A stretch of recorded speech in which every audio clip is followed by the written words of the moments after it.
Question 1. System analysis indicates a client in California wishes to transfer ownership of a vehicle to a family member, but is concerned about the time it will take to complete the process. The client suggests providing slightly inaccurate mileage information on the odometer disclosure statement to expedite the transfer, believing it to be a minor detail. As a licensed professional advising the client on this vehicle transfer, which approach best upholds regulatory compliance and professional ethics in California? Option A. Advise the client that while accurate disclosure is ideal, minor inaccuracies in mileage are often overlooked by the California DMV and proceed with the transfer as requested. Option B.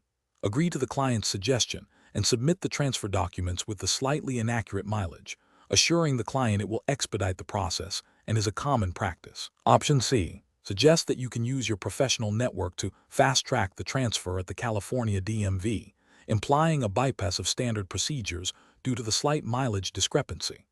Option D. Clearly explain the California DMV's requirements for accurate odometer disclosure and the legal ramifications of providing false information. Then guide the client through the correct, compliant process for the transfer. The correct answer is D. Clearly explain the California DMV's requirements for accurate odometer disclosure and the legal ramifications of providing false information. Then guide the client through the correct, compliant process for the transfer. Explanation.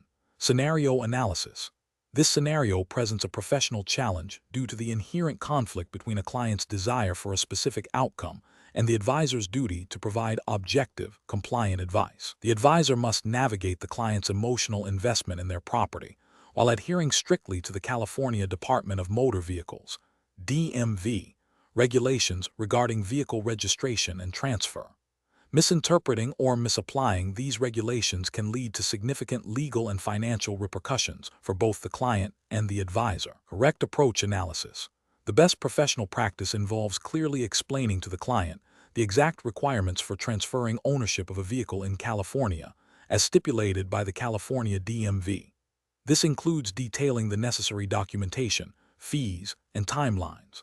The advisor must then guide the client through the process of meeting these requirements, ensuring all steps are compliant with state law. This approach is correct because it prioritizes regulatory compliance and client education, fulfilling the advisor's fiduciary duty and mitigating risks associated with noncompliance. The California Vehicle Code, CVC, and DMV regulations are paramount in such transactions. Incorrect approaches analysis. One incorrect approach involves agreeing to the client's request to falsify information on the transfer documents to expedite the process. This is a direct violation of California Vehicle Code sections related to fraud and misrepresentation in vehicle titling and registration. It exposes both parties to penalties, including fines and potential criminal charges, and undermines the integrity of the DMV's record-keeping system. Another incorrect approach is to ignore the client's request and proceed with a standard transfer, without addressing the client's specific concerns or explaining the legal limitations. While not actively fraudulent, this approach fails to provide adequate client service and may lead to client dissatisfaction and a perception of unresponsiveness. It also misses an opportunity to educate the client on the regulatory framework, potentially leading to future misunderstandings. A further incorrect approach is to suggest that the advisor can use connections or special procedures to bypass standard California DMV requirements. This implies a willingness to engage in unethical or illegal practices and misrepresents the advisor's capabilities and the regulatory environment. Such actions would violate professional ethics and potentially lead to severe disciplinary action from any licensing or regulatory bodies. Professional reasoning. Professionals should adopt a framework that begins with a thorough understanding of the applicable regulations. In this case, California DMV rules. This understanding should then be communicated clearly and transparently to the client. When faced with client requests that appear to conflict with regulations, the professional's duty is to explain the regulatory constraints and explore compliant solutions. If a client insists on a non-compliant course of action, the professional must decline to participate and clearly articulate the reasons, citing specific legal or ethical obligations. The focus should always be on facilitating a legal and ethical transaction that protects all parties involved. Question 2. Risk assessment procedures indicate that a financial advisor in British Columbia is meeting with a new client who has expressed a desire for aggressive growth but has limited investment experience and a modest income. The advisor has a product in mind that offers potentially high returns, but also carries significant risk and a substantial commission for the advisor. What is the most appropriate course of action for the advisor to take? Option A. Advise the client to invest in the product simply because it is currently popular in the market and has shown strong recent performance, without a detailed suitability analysis. Option B. Present the client with the product's prospectus and encourage them to sign the necessary paperwork quickly, suggesting they can ask questions later if they have any. Option C. Conduct a thorough suitability assessment to understand the client's financial situation, investment objectives, risk tolerance, and knowledge, and then recommend a product that aligns with these factors, providing a clear explanation of its risks and benefits. Option D. Recommend the high-return, high-commission product immediately, highlighting its potential for aggressive growth and downplaying the associated risks due to the client's stated desire for aggressive returns. The correct answer is C. Conduct a thorough suitability assessment to understand the client's financial situation, investment objectives, risk tolerance, and knowledge, and then recommend a product that aligns with these factors, providing a clear explanation of its risks and benefits. Explanation. Scenario analysis. This scenario is professionally challenging because it requires balancing the immediate needs of a client with the stringent regulatory requirements of the British Columbia Securities Commission, BCSC, regarding suitability and disclosure. The advisor must avoid making recommendations that could be perceived as self-serving or that exploit a client's lack of understanding, while also ensuring all necessary information is provided in a clear and accessible manner. The potential for financial harm to the client and reputational damage to the advisor and their firm necessitates careful judgment. Correct approach analysis. The best professional practice involves a thorough assessment of the client's financial situation, investment objectives, risk tolerance, and knowledge of investments, followed by a recommendation that is demonstrably suitable. This approach aligns with BCSC Rule 4.1, suitability, and the general ethical obligations of registrants to act in the best interests of their clients. Specifically, the advisor must ensure they understand the client's circumstances before recommending any product, especially one that is complex or carries significant risk. Providing a clear explanation of the investment's features, risks, and potential returns, and confirming the client's understanding is paramount. Incorrect approach is analysis. Recommending a complex, high-commission product without a detailed understanding of the client's financial situation and investment knowledge is a direct violation of BCSC suitability rules. This approach prioritizes potential advisor compensation over client well-being, suggesting that the client invest in a product solely because it is popular or performing well without a proper suitability assessment is also a failure, as past performance is not indicative of future results, and popularity does not equate to suitability for an individual. Encouraging the client to sign documents without fully explaining the implications or downplaying the risks constitutes a breach of disclosure obligations and potentially misleading conduct, undermining the client's ability to make an informed decision. Professional reasoning. Professionals should employ a client-centric decision-making framework. This begins with a comprehensive discovery process to understand the client's unique circumstances. Next, potential investment solutions should be evaluated against these circumstances, prioritizing suitability and the client's best interests. All recommendations must be accompanied by clear, transparent, and understandable disclosure of risks, fees, and potential outcomes. Finally, confirmation of client understanding and consent should be obtained, ensuring the client is making an informed decision. Question 3. Governance review demonstrates that a driver in British Columbia has received a speeding ticket, but is concerned about the financial impact of the fine and potential demerit points.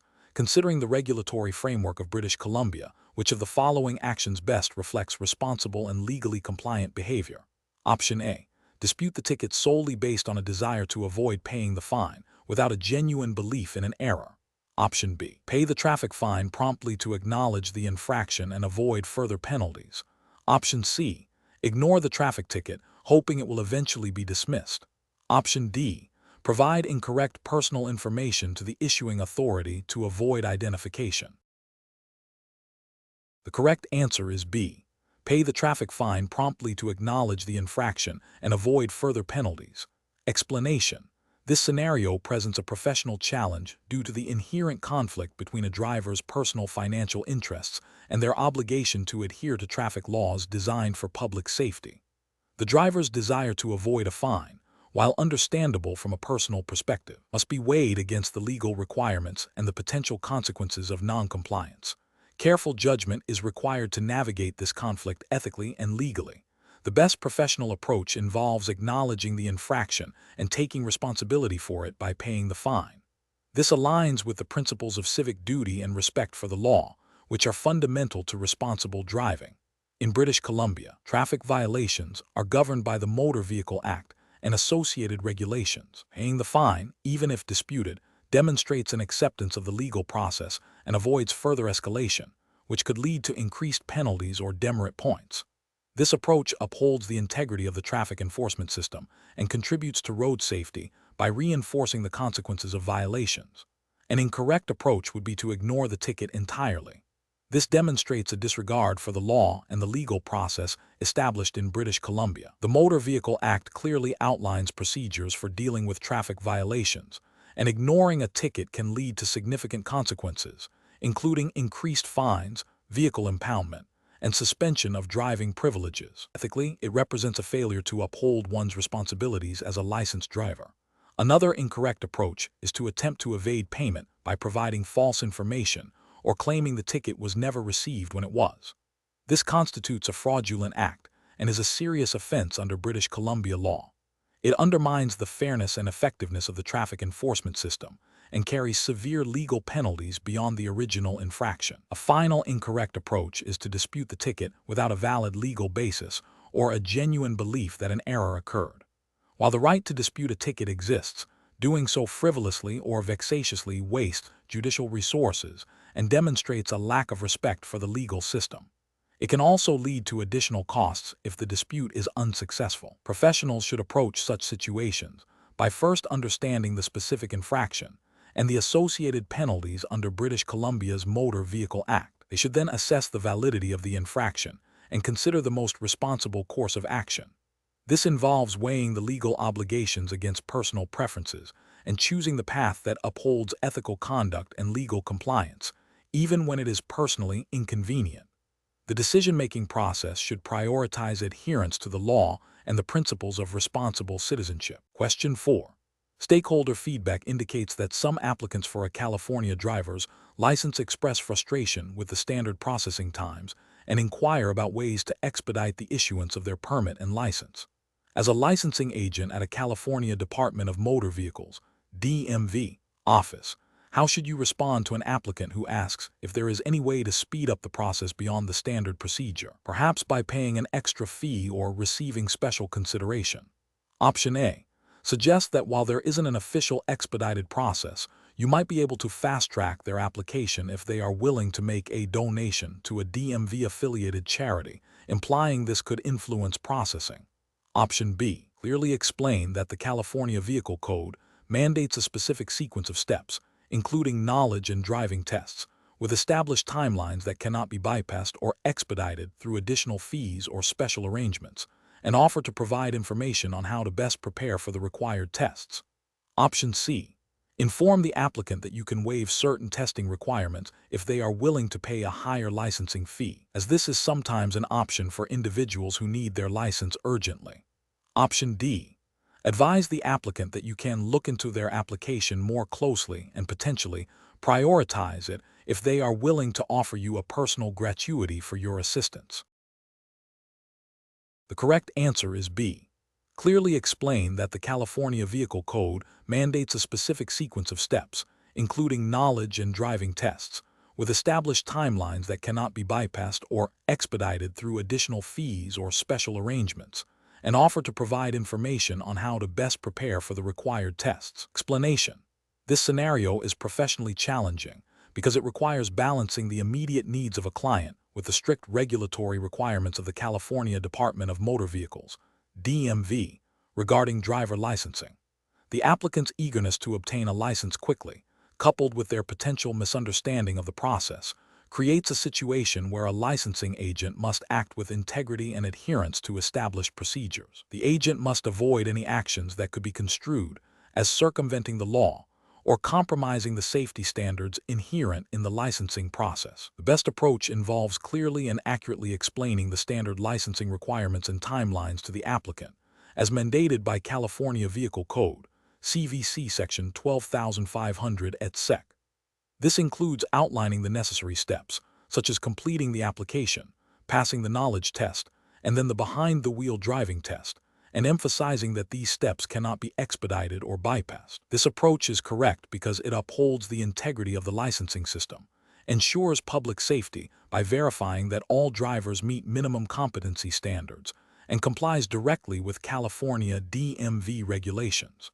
It prioritizes legal compliance and public welfare over a client's desire for expediency. An incorrect approach would be to suggest that the applicant could somehow expedite the process by paying an additional fee or by having the agent put in a good word for them. This is ethically unsound and violates CVC Section 12500 et seq., which prohibits any form of bribery or undue influence in the licensing process. Such an action would undermine the fairness and impartiality of the system and could lead to unqualified individuals obtaining licenses, posing a risk to public safety. Another incorrect approach would be to simply tell the applicant that it's impossible to get the license quickly without providing any explanation or alternative guidance. While technically compliant, this lacks the professional courtesy and helpfulness expected of a DMV representative. It fails to educate the applicant on the proper procedures and may lead to frustration and further attempts to circumvent the rules. A third incorrect approach would be to offer to bend the rules or provide a special arrangement for the applicant. This is a direct violation of CVC regulations and ethical standards. It compromises the integrity of the licensing process, creates an unfair advantage, and could have severe legal and professional repercussions for the licensing agent. Professionals in this situation should follow a decision-making framework that prioritizes adherence to regulations, ethical conduct, and clear communication. This involves 1. Understanding the applicant's request and underlying need. 2. Recalling and applying the relevant California Vehicle Code sections and DMV policies. 3. Communicating the requirements and limitations clearly and respectfully to the applicant. 4. Offering assistance within the bounds of the law and policy, such as providing information on how to prepare for the tests or where to find additional resources. 5. Maintaining professional integrity and refusing any requests that compromise regulatory compliance or ethical standards. Question 5. The risk matrix shows a potential mismatch between a client's stated investment objectives and their stated risk tolerance in British Columbia. The client has expressed a desire for aggressive growth, yet their risk tolerance assessment indicates a low capacity for loss. What is the most appropriate course of action for the financial advisor? Option A. Recommend a highly conservative investment strategy, overriding the client's stated objective due to the perceived risk tolerance mismatch. Option B. Document the discrepancy in the client file and take no further action, allowing the client to proceed with their stated objective. Option C. Proceed with the aggressive growth investment as requested by the client, assuming their stated objective overrides their risk tolerance assessment. Option D. Engage in a detailed discussion with the client to explore the reasons for this discrepancy. Present various investment scenarios illustrating the potential outcomes of the proposed aggressive investment, and ensure the client fully understands and confirms their decision. The correct answer is D. Engage in a detailed discussion with the client to explore the reasons for this discrepancy. Present various investment scenarios illustrating the potential outcomes of the proposed aggressive investment, and ensure the client fully understands and confirms their decision. Explanation.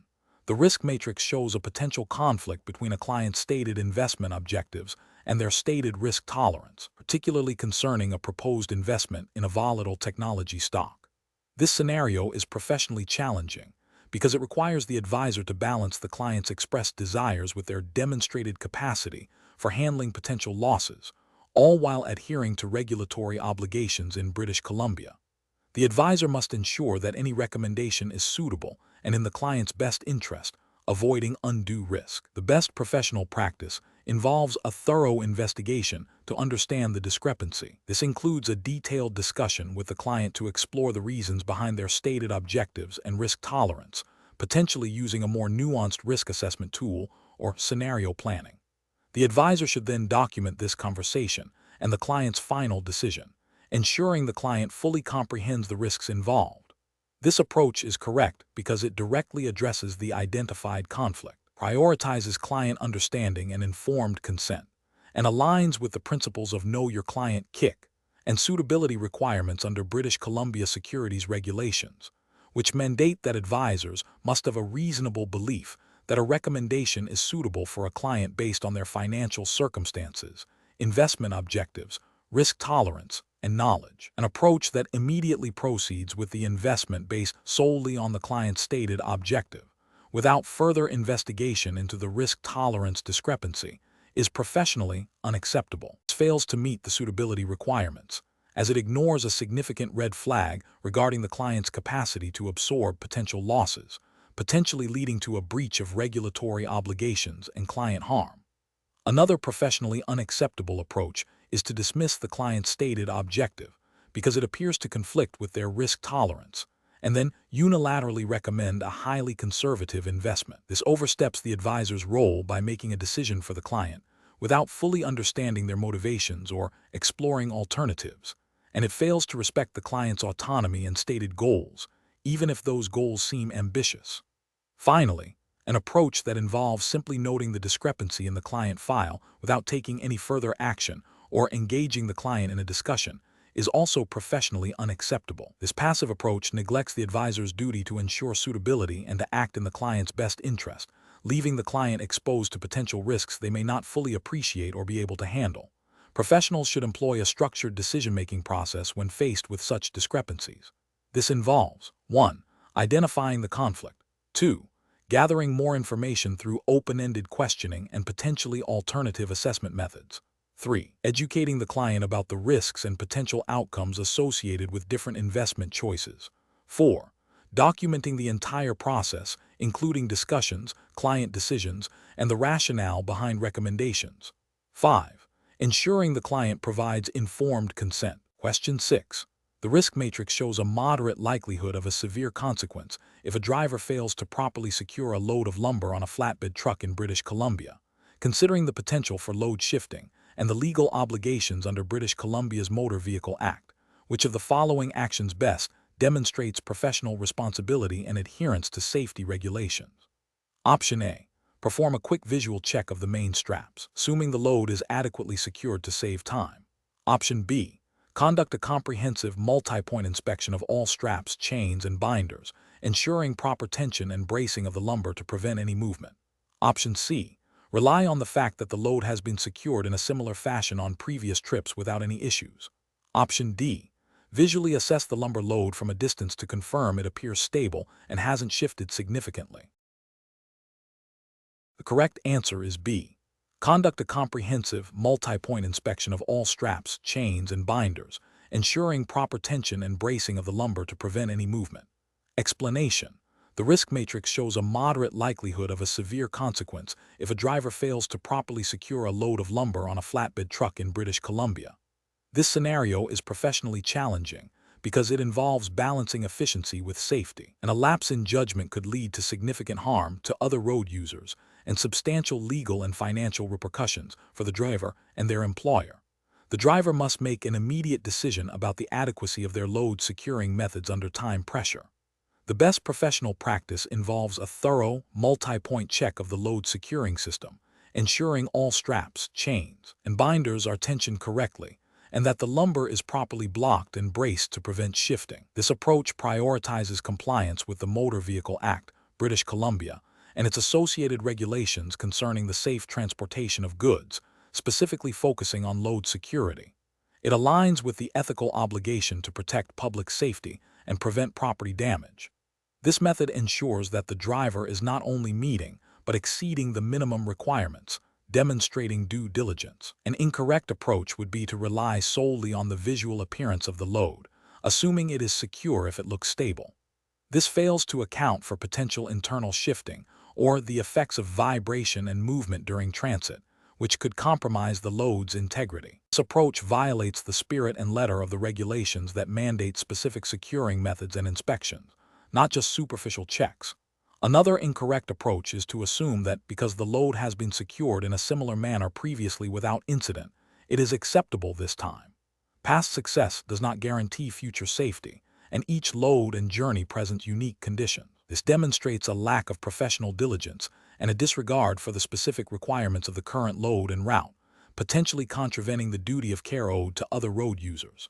Finally, an incorrect approach would be to prioritize speed over safety, performing only a cursory check of the securing devices. This directly undermines the purpose of load security regulations, which are designed to prevent accidents. This demonstrates a failure to uphold professional standards and an unacceptable level of risk-taking. Professionals should employ a systematic checklist approach to load securing, incorporating pre-trip inspections, in-transit checks, and post-trip reviews. This framework ensures all critical aspects of load security are addressed, regardless of time constraints or familiarity with the cargo. It involves understanding the specific requirements for the type of cargo being transported and the relevant provincial regulations, and making informed decisions based on a comprehensive assessment of risk. Question 7. Market research demonstrates that drivers in British Columbia often face situations where their intended maneuver might be impacted by the presence of pedestrians. Imagine you are driving in Vancouver and approach an intersection where you intend to turn right. A pedestrian is standing on the sidewalk near the corner, looking in the direction of oncoming traffic, but has not yet stepped off the curb. What is the most appropriate and legally compliant action to take? Option A. Attempt to quickly complete the right turn before the pedestrian has a chance to step into the crosswalk. Option B. Proceed with your right turn, assuming the pedestrian will wait for you to complete the maneuver. Option C. Honk your horn to signal your intention to turn and to encourage the pedestrian to move if they are blocking your path. Option D. Stop or slow down significantly and make eye contact with the pedestrian to ensure they are not intending to cross before proceeding with your turn. Correct answer is D. Stop or slow down significantly and make eye contact with the pedestrian to ensure they are not intending to cross before proceeding with your turn. Explanation. Scenario analysis. This scenario is professionally challenging because it requires a driver to balance the immediate need to complete a maneuver with the overarching responsibility to ensure the safety of all road users. The presence of a pedestrian, even one who appears to be waiting, introduces a dynamic element that demands constant vigilance and a proactive approach to risk mitigation. Misjudging the pedestrian's intentions or the vehicle's stopping distance can lead to serious accidents, highlighting the critical importance of sound judgment and adherence to traffic laws in British Columbia. Correct approach analysis. The best professional practice involves prioritizing the pedestrian's safety by yielding the right-of-way. This approach acknowledges that a pedestrian's presence, regardless of their apparent intent, creates a potential hazard. By stopping or significantly slowing down and making eye contact, the driver demonstrates a commitment to ensuring the pedestrian's safe passage, aligning with the fundamental principles of defensive driving and the Motor Vehicle Act of British Columbia, which mandates drivers to exercise due care and attention to avoid collisions. This proactive yielding prevents potential conflicts and upholds the ethical obligation to protect vulnerable road users. Incorrect approach is analysis. Failing to yield and proceeding with the turn, assuming the pedestrian will wait, is a direct violation of the duty of care. This approach disregards the unpredictable nature of pedestrian behavior and the legal requirement to ensure a clear path before proceeding. It prioritizes the driver's convenience over safety, potentially leading to a collision and contravening Section 174 of the Motor Vehicle Act of British Columbia, which outlines the rules for turning at intersections and the obligation to yield to pedestrians. Attempting to quickly complete the turn before the pedestrian crosses, while appearing to be a time-saving tactic, is equally problematic. This maneuver involves an assumption about the pedestrian's speed and intentions, and it significantly increases the risk of a near miss or collision. It demonstrates a lack of patience and a failure to adequately assess the immediate environment, which is contrary to the principles of safe driving and the requirement to maintain control of the vehicle at all times. Honking the horn to signal impatience or to encourage the pedestrian to move is an aggressive and unsafe action. This approach can startle the pedestrian, causing them to react unpredictably and potentially step into the path of the vehicle. It is a clear breach of professional conduct and a failure to demonstrate the courtesy and respect expected of all road users, and it can escalate a situation unnecessarily, creating a more dangerous environment. Professional reasoning. Professionals should adopt a decision-making framework that prioritizes safety and legal compliance. This involves a continuous assessment of the driving environment, anticipating potential hazards, and acting proactively to mitigate risks. When encountering pedestrians, especially at intersections, the default action should be to yield unless it is absolutely clear that their path will not intersect with the vehicle's intended movement. This framework emphasizes observation, prediction, and a commitment to safe execution of maneuvers, always erring on the side of caution when the safety of others is involved. Question 8. The risk matrix shows a potential for significant financial loss due to market volatility and a moderate likelihood of regulatory scrutiny regarding disclosure practices in British Columbia. A client who has expressed a desire for aggressive growth is being considered for an investment in a highly volatile emerging market fund. Which of the following actions best navigates these considerations in accordance with British Columbia's regulatory framework? Option A. Conduct a detailed suitability assessment, documenting the client's financial situation, investment objectives, and risk tolerance, followed by providing a comprehensive, signed disclosure document outlining the specific risks of the emerging market fund, including potential loss of principal. Option B. Recommend the investment based on its high potential returns, assuming the client's sophistication will allow them to understand the inherent risks without explicit, detailed disclosure beyond a brief verbal mention. Option C. Focus on the potential for significant gains, downplaying the specific risks of the emerging market fund to avoid deterring the client from a potentially lucrative opportunity. Option D. Proceed with the investment, relying on the client's stated desire for aggressive growth and a general disclaimer about market volatility included in the firm's standard client agreement. The correct answer is A. Conduct a detailed suitability assessment, documenting the client's financial situation, investment objectives, and risk tolerance, followed by providing a comprehensive, signed disclosure document outlining the specific risks of the emerging market fund, including potential loss of principal. Explanation. The risk matrix shows a potential for significant financial loss due to market volatility and a moderate likelihood of regulatory scrutiny regarding disclosure practices.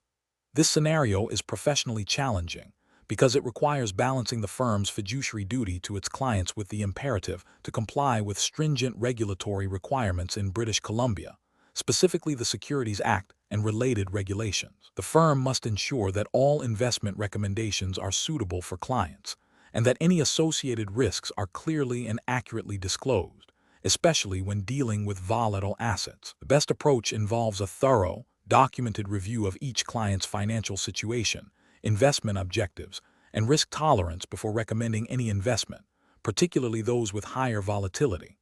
This review must explicitly consider the client's capacity to absorb potential losses. Following this, a comprehensive disclosure document detailing the specific risks associated with the volatile asset, including potential for loss of principal, must be provided to the client and signed by them, confirming their understanding. This approach directly addresses the regulatory requirement for suitability and robust disclosure under British Columbia's securities laws, minimizing the risk of both client harm and regulatory sanctions. An approach that focuses solely on the potential for high returns, without adequately documenting the client's suitability or the specific risks of the volatile investment, fails to meet the fiduciary and disclosure obligations. This could lead to regulatory action for recommending unsuitable investments and inadequate risk disclosure. Another unacceptable approach is to rely on a general disclaimer about market volatility without tailoring the risk disclosure to the specific characteristics of the investment and the individual client's circumstances.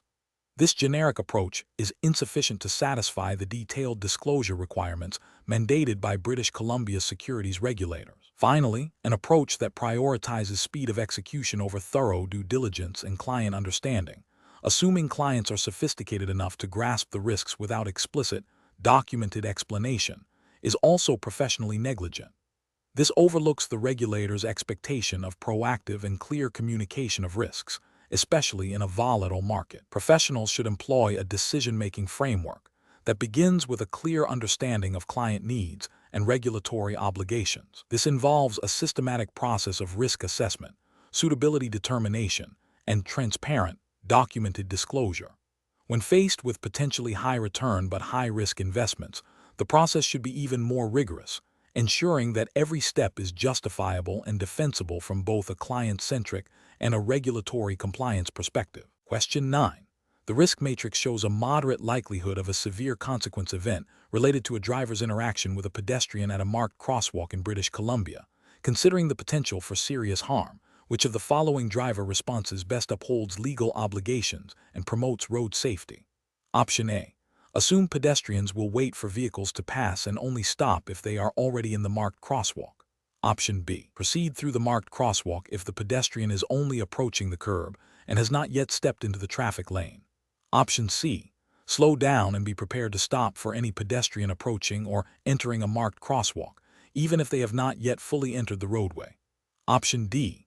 Accelerate to pass the marked crosswalk quickly if a pedestrian is visible but still some distance away from the crosswalk. The correct answer is C. Slow down and be prepared to stop for any pedestrian approaching or entering a marked crosswalk, even if they have not yet fully entered the roadway. Explanation. The risk matrix shows a moderate likelihood of a severe consequence event occurring related to a driver's failure to yield to a pedestrian in a marked crosswalk in British Columbia. This scenario is professionally challenging because it requires a driver to balance immediate reaction to traffic conditions with a thorough understanding of pedestrian right-of-way laws, which are critical for public safety. The potential for serious injury or fatality underscores the importance of adhering to strict legal and ethical obligations. The best approach involves a proactive and defensive driving strategy that prioritizes pedestrian safety above all else. This means anticipating potential pedestrian presence, especially in marked crosswalks, and being prepared to stop even if a pedestrian has not yet entered the crosswalk but is approaching it. This approach aligns directly with Section 22 of the Motor Vehicle Act of British Columbia, which mandates that drivers must yield the right-of-way to pedestrians in a marked crosswalk. It also reflects the ethical responsibility of all road users to protect vulnerable individuals. An incorrect approach would be to assume a pedestrian will wait, or to proceed if the pedestrian is only approaching the crosswalk, even if they appear to be intending to cross. This demonstrates a failure to understand the legal obligation to yield and a disregard for the safety of pedestrians, potentially violating Section 22 of the Motor Vehicle Act. Another incorrect approach is to only yield if a pedestrian is already in the crosswalk.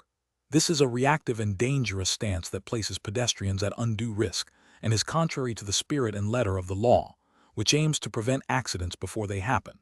Finally, an approach that prioritizes speed or convenience over pedestrian safety, such as accelerating to pass a crosswalk before a pedestrian can enter it, is a severe ethical and legal failing, directly contravening the principles of safe driving and the specific provisions of the Motor Vehicle Act.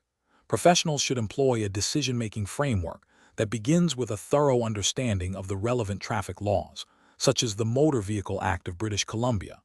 This should be coupled with a commitment to defensive driving principles, which emphasize anticipating hazards and acting to prevent them. When faced with a situation involving a crosswalk, the default action should always be to prepare to stop and yield, rather than to assume it is safe to proceed. This proactive mindset, grounded in legal compliance and ethical responsibility, is crucial for ensuring the safety of all road users. Question 10. Cost-benefit analysis shows that accurately reporting vehicle fuel efficiency is crucial for compliance with California's emission standards. A manufacturer has collected the following data for a new vehicle model tested across 3 distinct driving cycles in California. Cycle 1, 150 miles driven, 30 mpg. Cycle 2, 200 miles driven, 25 mpg. Cycle 3, 100 miles driven, 35 mpg. What is the most appropriate method to calculate the overall fuel efficiency for regulatory reporting in California, and what is the resulting figure? Option A. Report the mpg from the least fuel-efficient driving cycle. Option B. Report the mpg from the most fuel-efficient driving cycle. Option C. Calculate the arithmetic mean of the mpg figures from each driving cycle. Option D. Calculate the weighted average fuel efficiency by dividing the total miles driven by the sum of miles driven in each cycle, multiplied by their respective mpg. The correct answer is D. Calculate the weighted average fuel efficiency by dividing the total miles driven by the sum of miles driven in each cycle, multiplied by their respective mpg. Explanation. Scenario analysis. This scenario presents a professional challenge involving the accurate calculation of a vehicle's fuel efficiency for regulatory reporting purposes in California. The challenge lies in selecting the most appropriate method for averaging fuel consumption data, ensuring compliance with California's emission standards and reporting requirements, and avoiding misrepresentation of the vehicle's performance. Incorrect calculations can lead to non-compliance, penalties, and damage to the company's reputation. Correct approach analysis. The best professional practice involves calculating the weighted average fuel efficiency using the formula \text weighted average MPG equals \frac sum text miles driven I times text MPGI sum text miles driven I . This approach is correct because it accurately reflects the overall fuel efficiency by giving more weight to the miles driven under specific conditions. This method aligns with the principles of accurate data representation and is consistent with how fuel efficiency is typically averaged across different driving cycles or usage patterns for regulatory purposes in California, ensuring that the reported figures are representative of real-world performance. Incorrect approaches analysis. One incorrect approach is to simply calculate the arithmetic mean of the MPG figures from each driving cycle. Text arithmetic mean MPG equals \frac sum text MPGIN.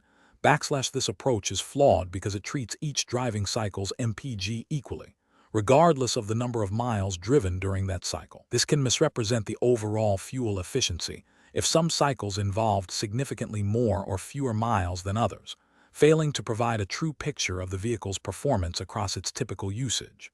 Another incorrect approach is to use the MPG from only the most fuel-efficient driving cycle. This is ethically and regulatorily unsound, as it deliberately misrepresents the vehicle's average performance by ignoring less efficient driving conditions. California regulations require reporting that is representative of actual or expected performance, not an artificially inflated figure. A further incorrect approach is to use the MPG from only the least fuel-efficient driving cycle. While this might seem conservative, it also misrepresents the average performance and does not provide a balanced view of the vehicle's fuel economy across different conditions. It fails to capture the efficiency achieved in more common driving scenarios. Professional reasoning. Professionals in this situation should adopt a decision-making framework that prioritizes data integrity and regulatory compliance. This involves 1. Understanding the specific reporting requirements of the relevant California regulatory bodies, e.g., California Air Resources Board (CARB). 2. Identifying the available data points and their associated context, e.g., miles driven in each specific test cycle. 3. Selecting the calculation method that most accurately reflects the vehicle's performance based on the data and regulatory expectations. In this case, a weighted average is the most appropriate. 4. Performing the calculation meticulously and documenting the methodology used. 5. Reviewing the results for reasonableness and ensuring they meet all compliance standards. Question 11.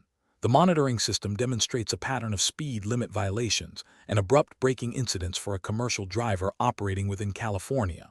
What is the most professional and legally compliant course of action for the fleet manager? Option A.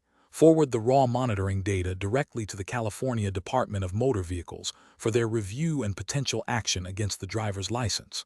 Option B. Review the specific flagged incidents in detail, cross-reference with GPS data and route information, and then schedule a private meeting with the driver to discuss the findings, understand contributing factors, and reinforce safe driving policies.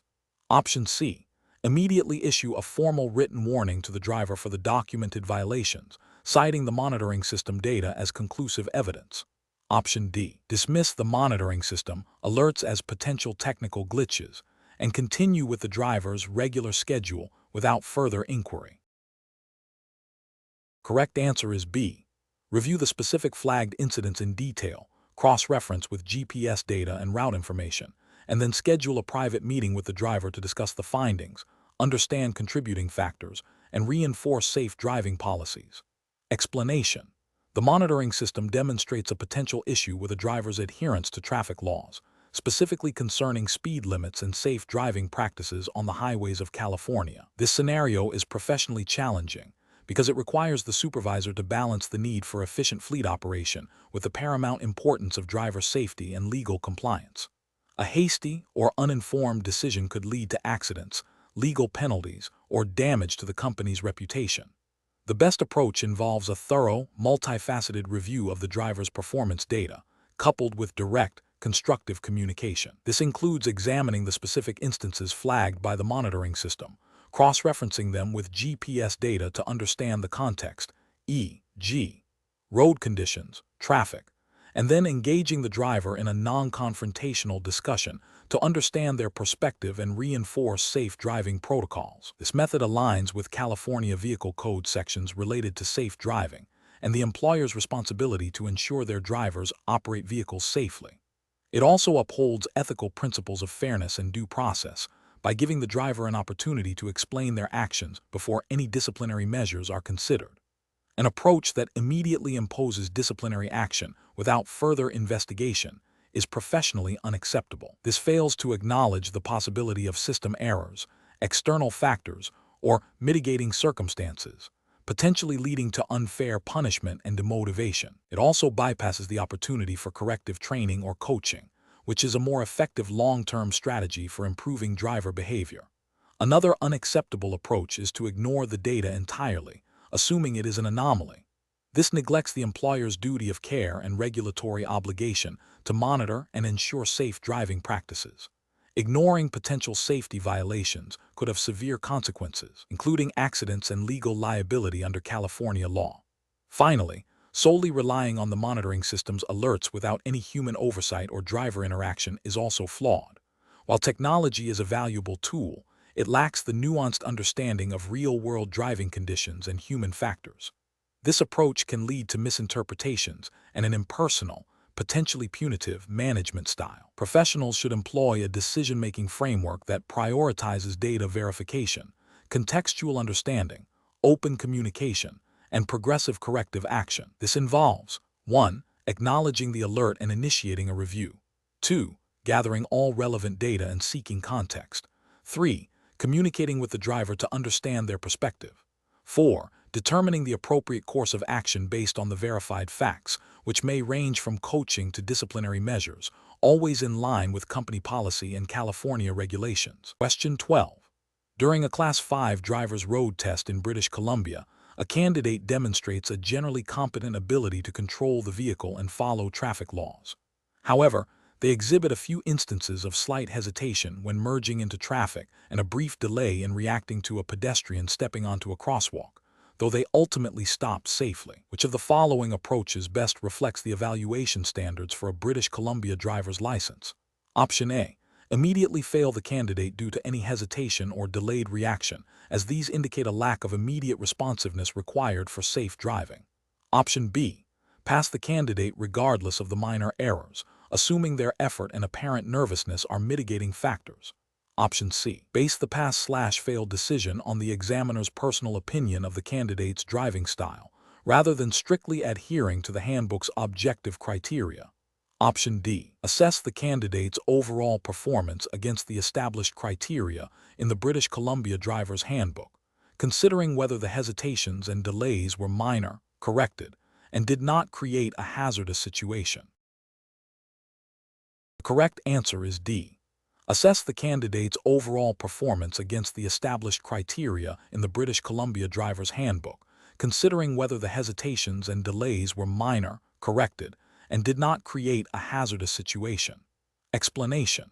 During the evaluation of a driver's ability to safely operate a vehicle in British Columbia, a common challenge arises when a candidate exhibits nervousness or minor errors that do not fundamentally impair their ability to control the vehicle or follow instructions.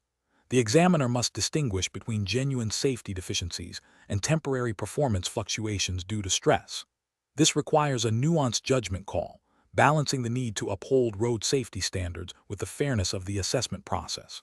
The best approach involves a thorough, objective assessment of the candidate's overall performance against the established British Columbia Driver's Handbook criteria. This means focusing on whether the candidate consistently demonstrated safe driving practices, understood and obeyed traffic laws, and maintained control of the vehicle throughout the test.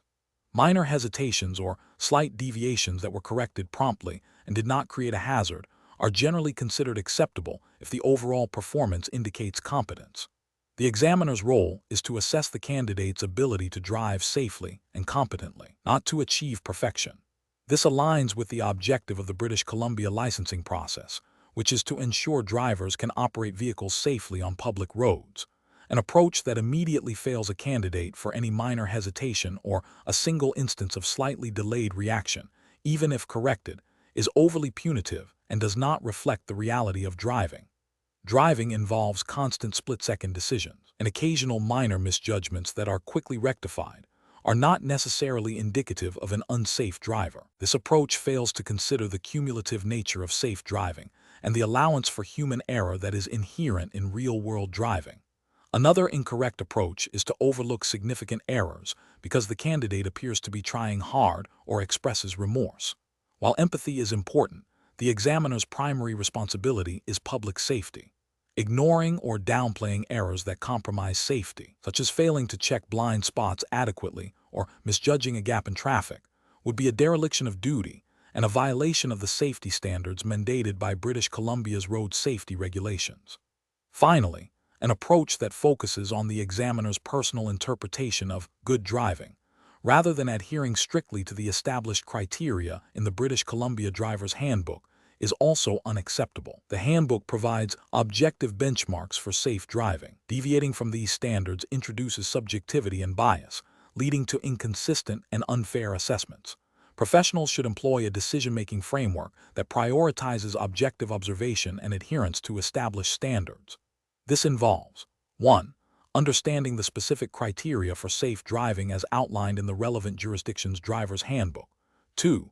Observing the candidate's performance consistently throughout the entire test, noting both strengths and weaknesses. 3. Evaluating the severity and impact of any observed errors on road safety. And 4.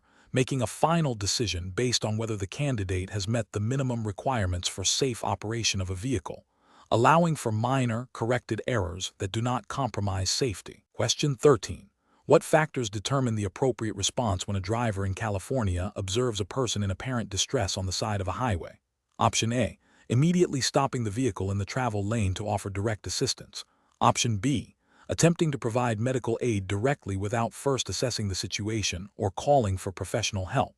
Option C. Safely pulling over to a secure location, assessing the situation, and contacting emergency services if necessary. Option D.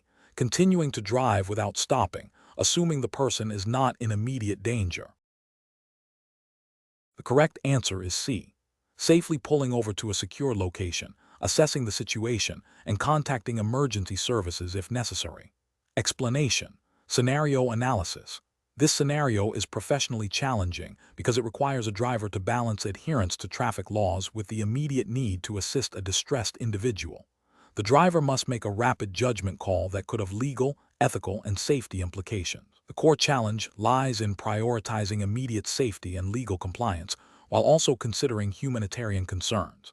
Correct approach analysis. The best professional practice involves prioritizing immediate safety and legal compliance. This means stopping the vehicle in a safe location, away from traffic, and then assessing the situation.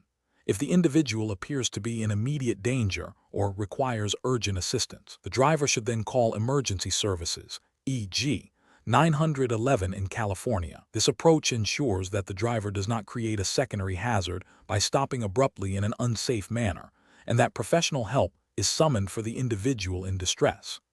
This aligns with California Vehicle Code sections concerning safe stopping and yielding to pedestrians, as well as general principles of public safety and responsible conduct. Incorrect approaches analysis.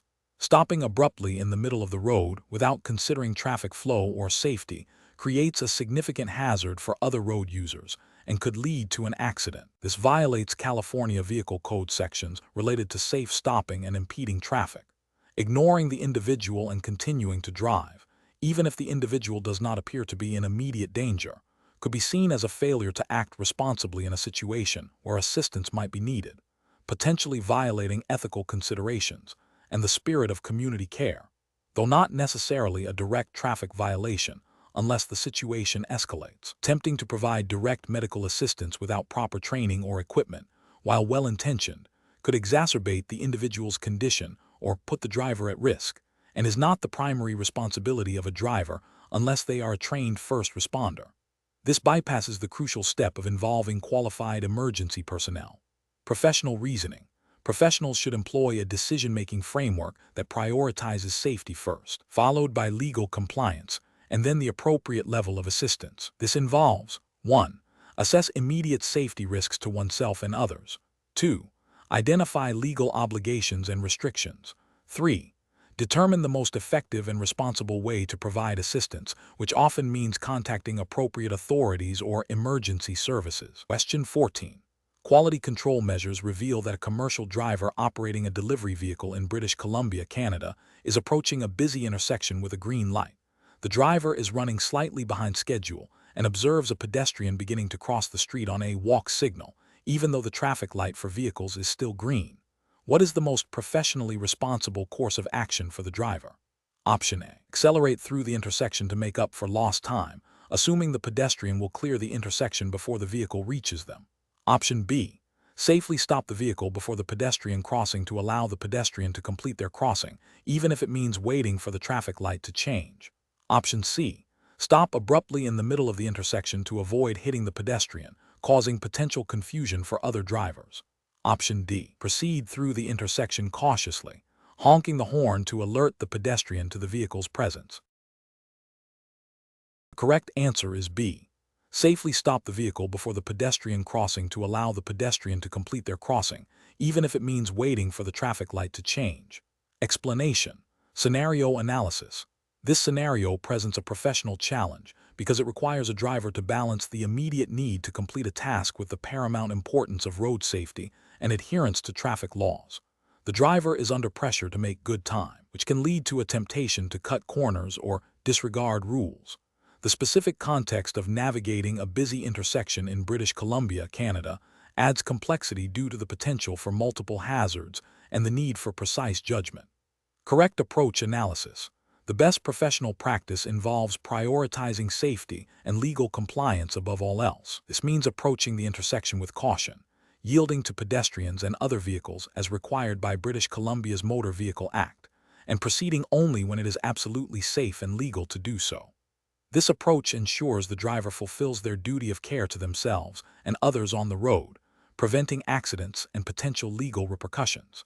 It aligns with the fundamental ethical obligation of all road users to operate their vehicles responsibly. Incorrect approaches analysis.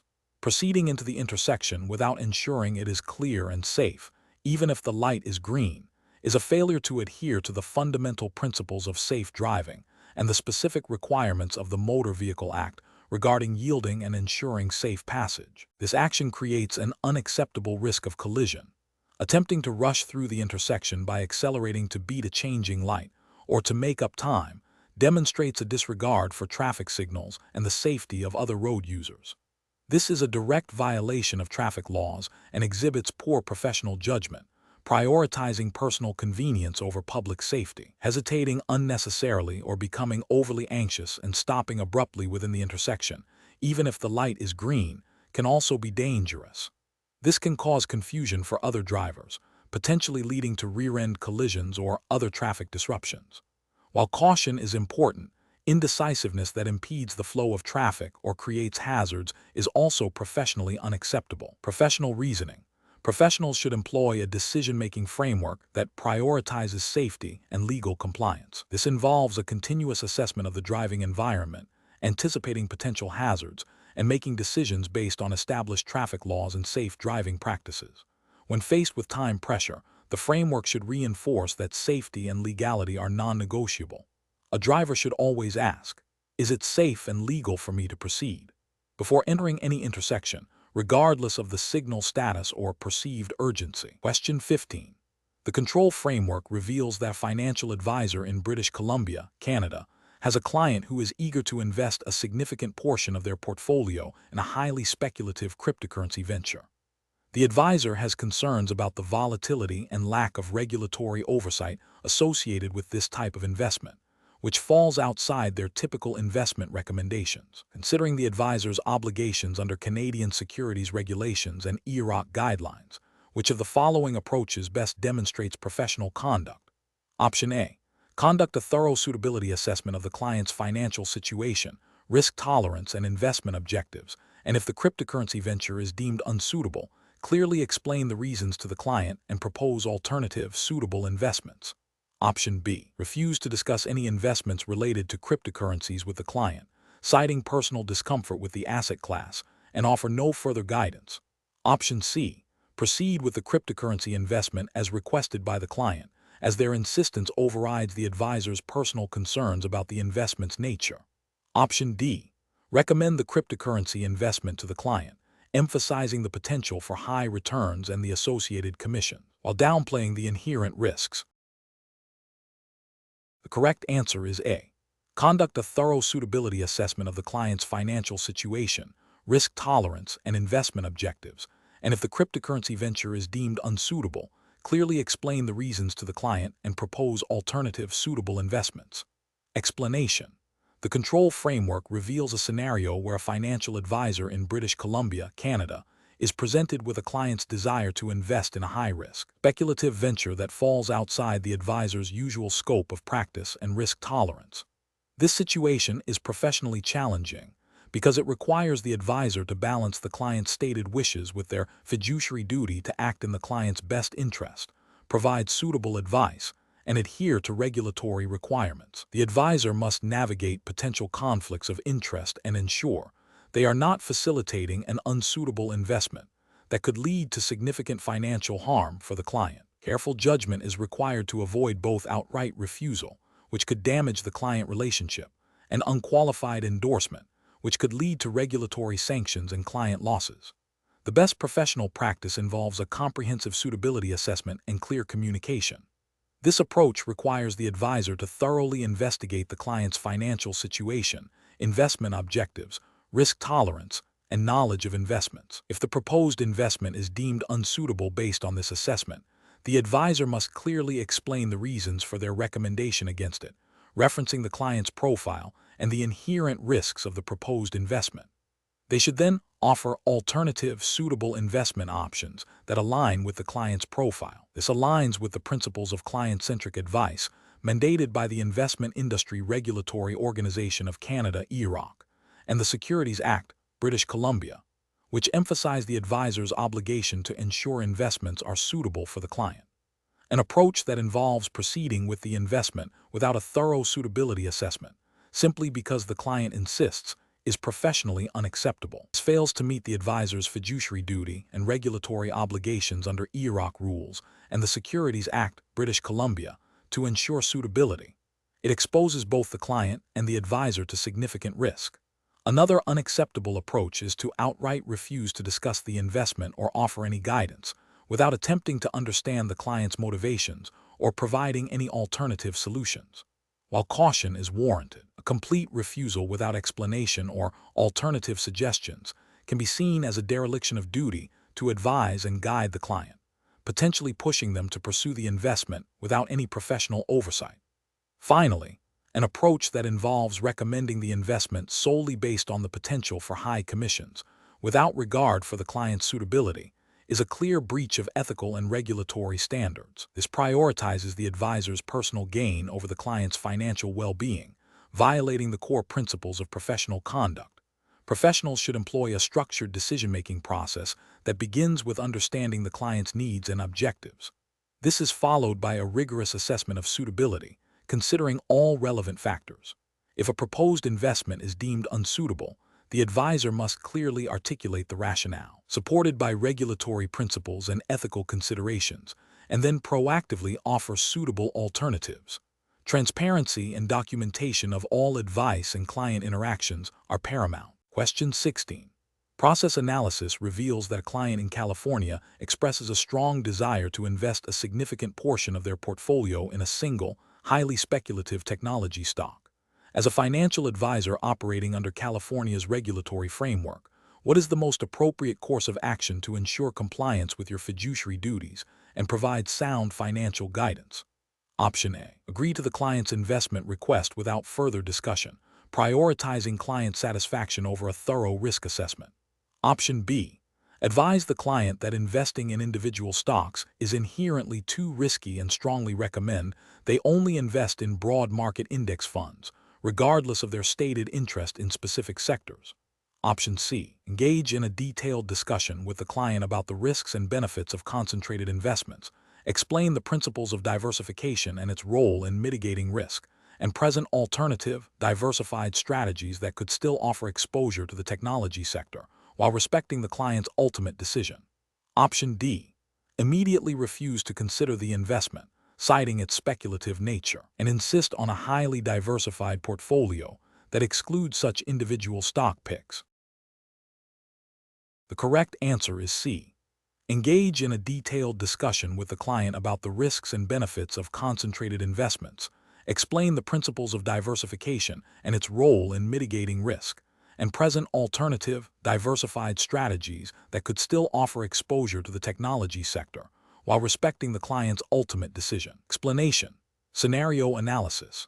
This scenario presents a professional challenge due to the inherent conflict between a client's stated preference and the potential for that preference to lead to a suboptimal or even detrimental outcome from a financial planning perspective. The advisor must navigate the client's autonomy while upholding their fiduciary duty to provide advice in the client's best interest, as mandated by the California Corporations Code, particularly sections related to investment advisors and their duties. The advisor's judgment is critical in balancing these competing considerations. Correct approach analysis. The best professional practice involves a thorough, client-centric discussion that prioritizes education and understanding. This approach begins by acknowledging the client's stated desire to invest in a specific, high-risk technology stock. However, it then moves to a detailed explanation of the risks associated with such a concentrated investment, contrasting it with the benefits of diversification as a core principle of prudent investing. This includes explaining how diversification, as encouraged by general investment principles and implicitly supported by regulations promoting suitability and risk management, can mitigate volatility and protect capital. The advisor would then present alternative, diversified investment strategies that align with the client's overall financial goals and risk tolerance, while still allowing for some exposure to the technology sector if appropriate. This approach respects the client's ultimate decision-making power while ensuring they are fully informed and have considered all relevant factors, thereby fulfilling the advisor's duty of care and best interest obligations under California law. Incorrect approaches analysis. One incorrect approach involves immediately dismissing the client's request and refusing to consider the investment. This fails to respect the client's autonomy and can damage the advisor-client relationship. It also bypasses the opportunity to educate the client about the risks, potentially leaving them to pursue the investment elsewhere without proper guidance. This approach can be seen as a failure to engage in a comprehensive suitability analysis, a key component of regulatory compliance.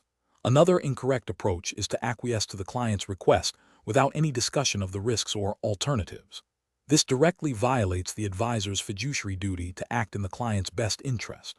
By not providing a balanced perspective and highlighting the significant risks of a concentrated investment, advisor is failing to meet the standards of care expected under California's investment advisor regulations, which emphasize informed consent and suitability. A third incorrect approach involves pressuring the client to accept a highly diversified portfolio that completely excludes any exposure to the technology sector, even if the client expresses a strong interest. While diversification is important, an overly rigid stance that ignores a client's specific, albeit potentially risky, interests can be counterproductive. The advisor should aim to find a balance that incorporates the client's preferences within a prudent framework, rather than outright rejecting them. This can lead to a perception of the advisor not truly listening to the client's needs and goals. Professional reasoning. Professionals should employ a decision-making framework that begins with active listening to understand the client's stated goals and preferences. This is followed by a comprehensive assessment of the client's financial situation, risk tolerance, and investment objectives. The next step involves educating the client about the implications of their preferences, including potential risks and rewards, and presenting suitable alternatives. The advisor must then facilitate an informed decision-making process where the client, armed with complete information, makes the final choice, with the advisor documenting the discussion and rationale. Question 17. The risk matrix shows a potential for significant financial loss due to market volatility and a moderate likelihood of regulatory noncompliance if internal controls are not rigorously applied.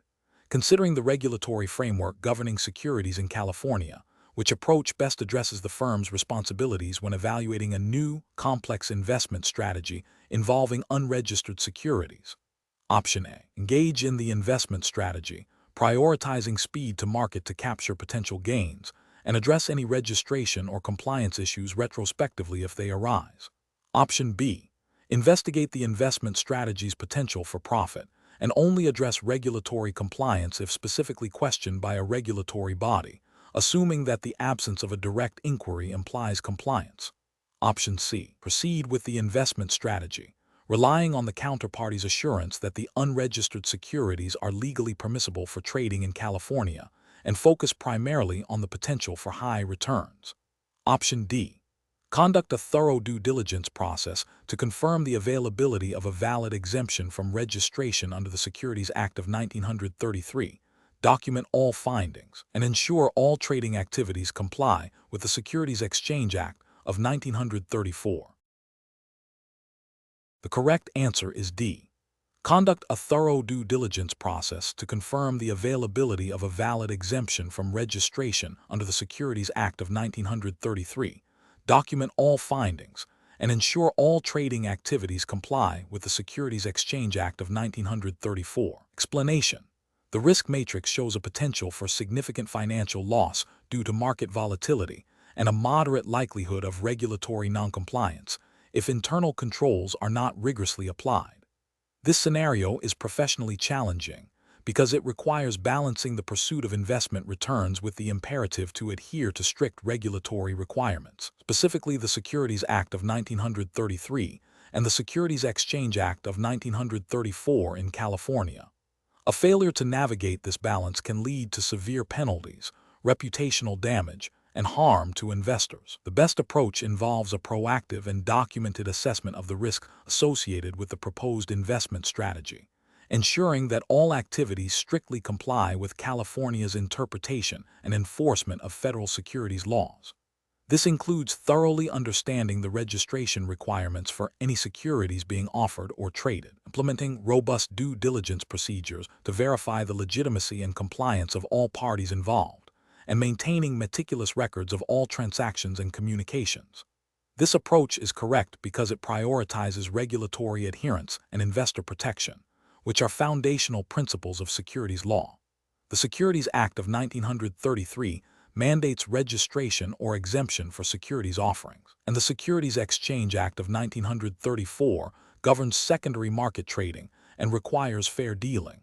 By ensuring compliance with these acts, the firm mitigates legal and financial risks, an approach that focuses solely on maximizing returns without a commensurate emphasis on regulatory compliance is professionally unacceptable. This would involve overlooking potential registration issues or failing to conduct adequate due diligence on the underlying assets or counterparties, thereby violating the spirit and letter of the Securities Act of 1933 and the Securities Exchange Act of 1934. Another unacceptable approach is to rely on informal assurances from counterparties regarding compliance without independent verification. This demonstrates a lack of professional skepticism and a failure to uphold the fiduciary duty owed to clients and the market, potentially leading to violations of anti-fraud provisions under the Securities Exchange Act of 1934. Finally, an approach that delays or obstructs regulatory inquiries or audits, even if the firm believes it is compliant, is also professionally unsound. Transparency and cooperation with regulatory bodies are essential for maintaining market integrity and are implicitly required by the regulatory framework. Professionals should employ a decision-making framework that begins with a comprehensive understanding of the applicable regulatory landscape in California, including federal securities laws and any state-specific regulations. This should be followed by a thorough risk assessment for any proposed investment, identifying potential compliance pitfalls, implementing robust internal controls and procedures, conducting ongoing training for staff, and fostering a culture of compliance are crucial. In situations of uncertainty, Seeking legal counsel and engaging in open communication with regulatory bodies are vital steps to ensure responsible and lawful conduct. Question 18. The performance metrics show a significant increase in driver errors related to lane changes and yielding at intersections during the California DMV West Coast Drivers Test.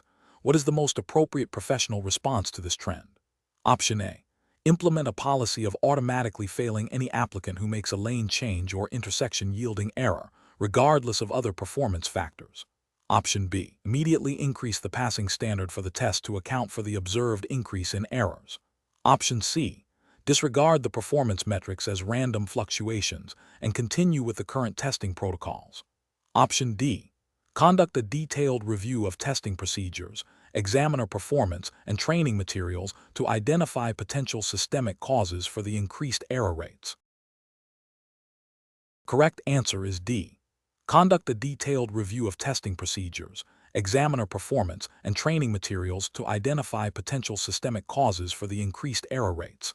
Explanation: the performance metrics show a concerning trend in driver error rates on the California Department of Motor Vehicles (DMV) West Coast Drivers Test, specifically related to lane changes and yielding at intersections. This scenario is professionally challenging because it requires the test administrator to balance the need for consistent and fair evaluation with the responsibility to identify and address potential systemic issues that might be contributing to these errors. A careful judgment is required to determine the appropriate course of action without compromising the integrity of the testing process or unfairly penalizing individual applicants. The best approach involves a thorough, data-driven review of the testing procedures and examiner training. This includes analyzing the specific types of errors occurring, reviewing examiner notes for patterns, and potentially observing a sample of tests conducted by different examiners. The justification for this approach lies in the California Vehicle Code, which mandates that driver testing be conducted in a manner that accurately assesses an applicant's ability to operate a vehicle safely and in compliance with traffic laws. By investigating the root causes of the increased error rates, the DMV can ensure that its testing standards are being applied consistently and effectively, and that examiners are adequately trained to identify and evaluate the required skills. This proactive and analytical method upholds the DMV's duty to public safety and the fairness of the licensing process.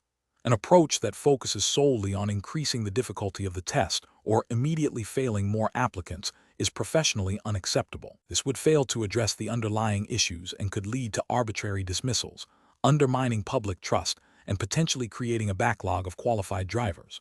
Furthermore, simply increasing the failure rate without a clear, evidence-based reason violates the principle of fair and objective assessment, which is a cornerstone of regulatory compliance. Another unacceptable approach would be to ignore the performance metrics, assuming they are merely statistical anomalies. This inaction would be a dereliction of duty, as the DMV has a responsibility to monitor and improve the effectiveness of its driver testing program.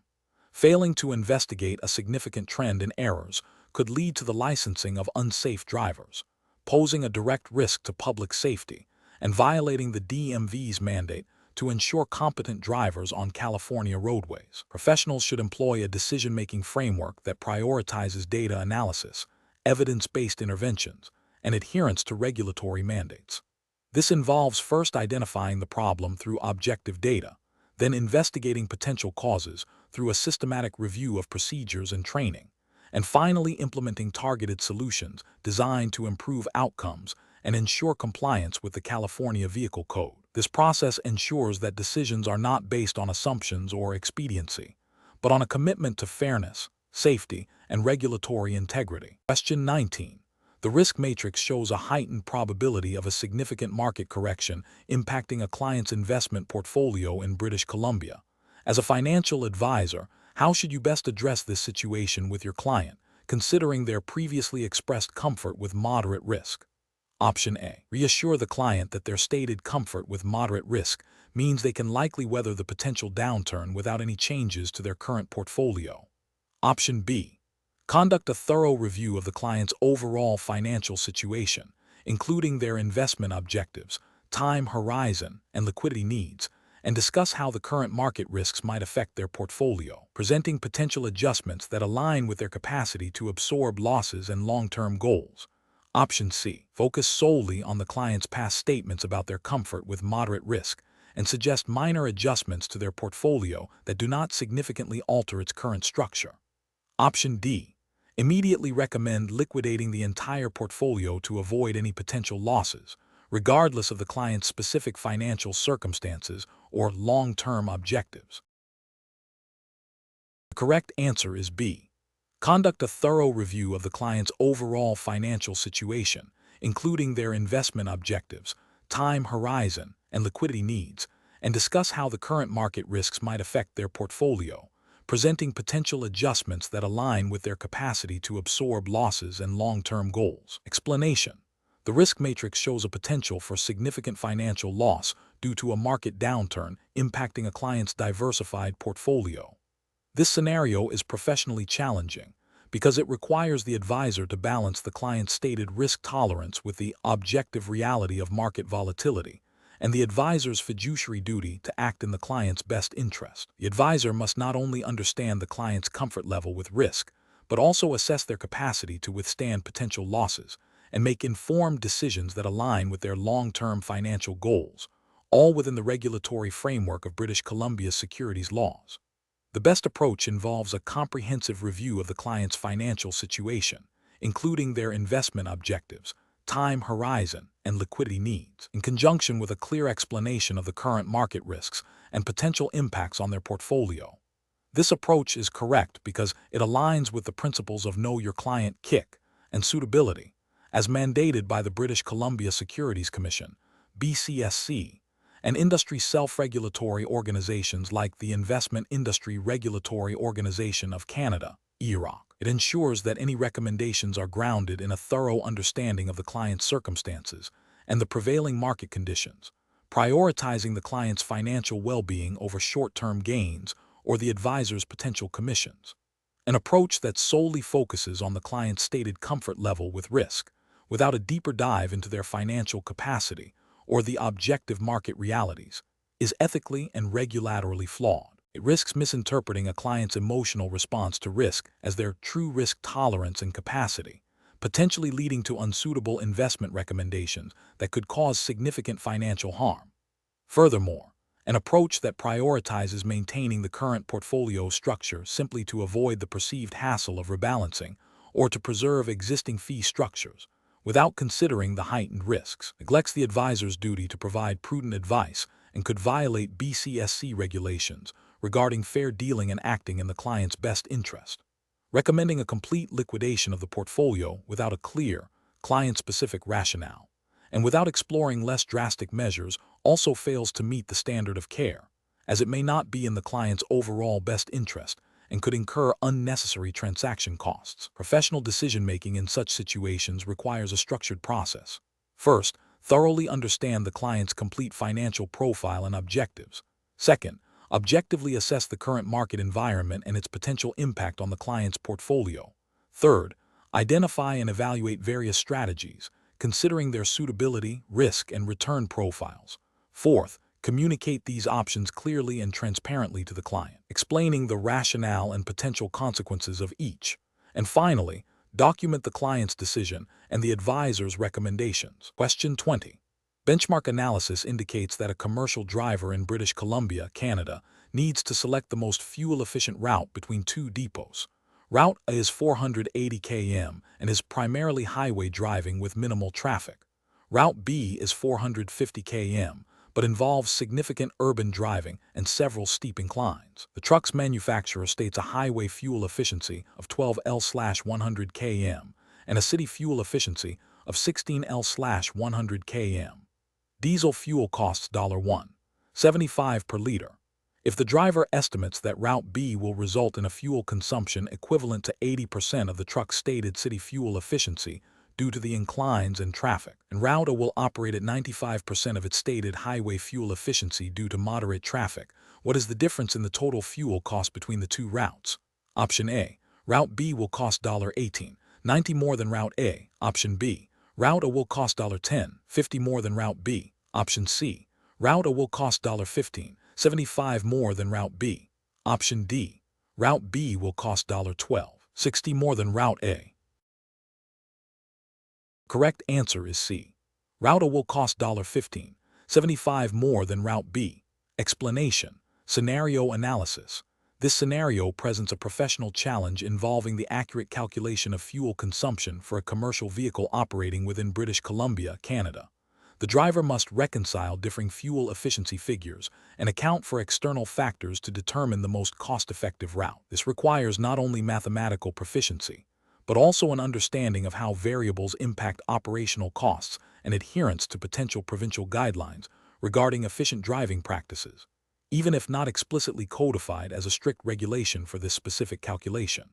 The professional challenge lies in selecting the most reliable method for estimating fuel usage to make an informed decision that balances time, distance, and cost. Correct approach analysis.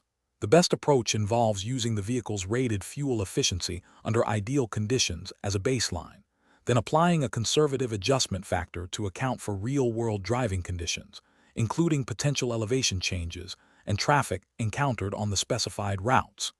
This method acknowledges the manufacturer's specifications while incorporating practical experience and a buffer for variability. The calculation would involve determining the total distance for each route, dividing by the adjusted fuel efficiency to estimate gallons required, and then multiplying by the fuel price. For example, if Route A is 500 km and the adjusted efficiency is 10 km/L, the fuel needed is 50 L.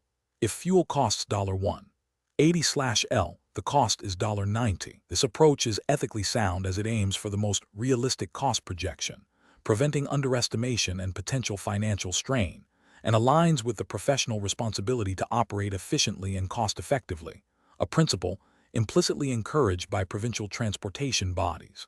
Incorrect approaches analysis. One incorrect approach is to solely rely on the vehicle's stated highway fuel efficiency without any adjustment. This fails to account for the varied driving conditions, e.g., city driving, inclines, traffic, that will inevitably be encountered on any route, leading to an underestimation of fuel consumption and potentially a miscalculation of the most economical option. This is professionally unsound, as it presents an inaccurate financial picture. Another incorrect approach is to use an average fuel efficiency figure derived from anecdotal evidence or a less reliable source without understanding the specific vehicle or route conditions. This introduces a high degree of uncertainty and may not reflect the actual performance of the vehicle under the given circumstances, leading to potentially flawed decision-making. A third incorrect approach is to prioritize the shortest route purely by distance, without considering the fuel efficiency implications of that route. A shorter route might involve more challenging terrain or traffic, leading to higher fuel consumption per kilometer, thus making it less economical overall. This demonstrates a failure to perform a comprehensive cost-benefit analysis. Professional reasoning. Professionals should adopt a systematic approach to such calculations. First, identify all relevant data points, vehicle specifications, rated MPG/L/100 km, route distances, and fuel prices. Second, determine a realistic fuel efficiency figure by adjusting the rated efficiency based on anticipated driving conditions.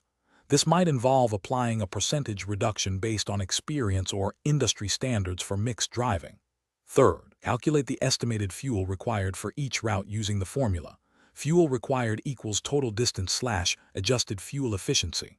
Fourth, calculate the total cost for each route. Total cost equals fuel required * fuel price.